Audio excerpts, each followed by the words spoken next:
And he began to speak to them in parables. A man planted a vineyard and put a fence around it and dug a pit for the winepress and built a tower and leased it to the tenants and went into another country. When the season came, he sent a servant to the tenants to get from them some of the fruit from the vineyard. And they took him and beat him and sent him away empty-handed. And he sent to them another servant, and they struck him on the head and treated him shamefully. And he sent another, and him they killed. And so with many others, some they beat and some they killed. He had still one other, a beloved son. Finally he sent him to them, saying, they will respect my son. But those tenants said to one another, this is the heir, come, let us kill him, and the inheritance will be ours. And they took him and killed him and threw him out of the vineyard. What will the owner of this vineyard do? He will come and destroy the tenants and give the vineyard to others. Have you not heard this scripture? The stone that the builders rejected has become the cornerstone. This was the Lord's doing, and is marvelous in our eyes. And they were seeking to arrest him, but feared the people, for they perceived that he had told the parable against them.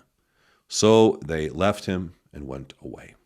The Orthodox Study Bible tells us that in this parable, the man represents God the Father, and the vineyard refers to God's people.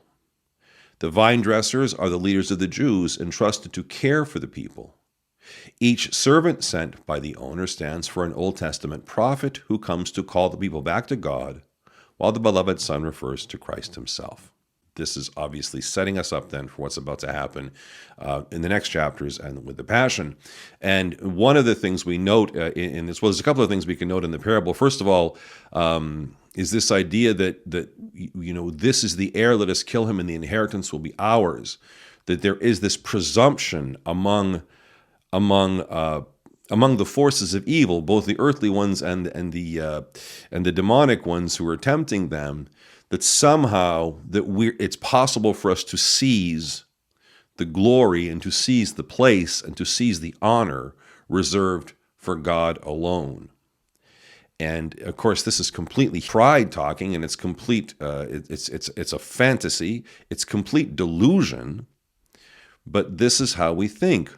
And really, when we talk about anything regarding pride, ultimately, what are we doing in our pride? We are assuming that we can take the place of God. We will take the place of glory. We will take the inheritance for ourselves, as if we could. As if we could. It's a fallacy. It's an error, but this is the kind of thinking. When they take the son and they kill him, that they throw him outside of the vineyard. That's verse 8, and that's an important verse, because the son being thrown outside of the vineyard is really a prediction of the fact that Christ will be crucified outside the gates of Jerusalem. So he will be treated as an outsider, regarded as an outsider, which is part of the prophecies. And so this is what this is getting at in the parable. And of course, we've talked about this before, the importance in the Gospels of Christ identifying with us on the fringes, identifying with us as outsiders, meeting us there to bring us home. The other part of this is the ones who are tasked with taking care of the vineyard. The vineyard is taken from them and given to others, which relates to the idea that eventually the church and will no longer be exclusively for the people of Israel, but it will be also for the Gentiles. The verse quoted in Psalm in verses 10 and 11 is Psalm 118, verses 22 and 23, the stone rejected by the builders.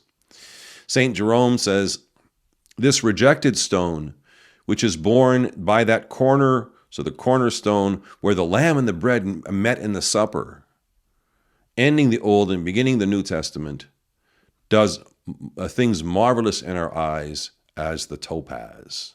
Wow, that's very poetic. Topaz is a gemstone that can shine in different colors. In the book of Revelation, the walls of the New Jerusalem are garnished with precious stones, including topaz. So the one that is rejected it's interesting, it says where the lamb and the bread meet in the supper.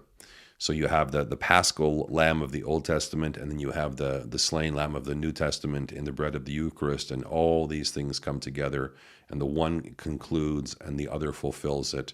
And all of this, of course, is Christ. That's what St. Jerome is saying.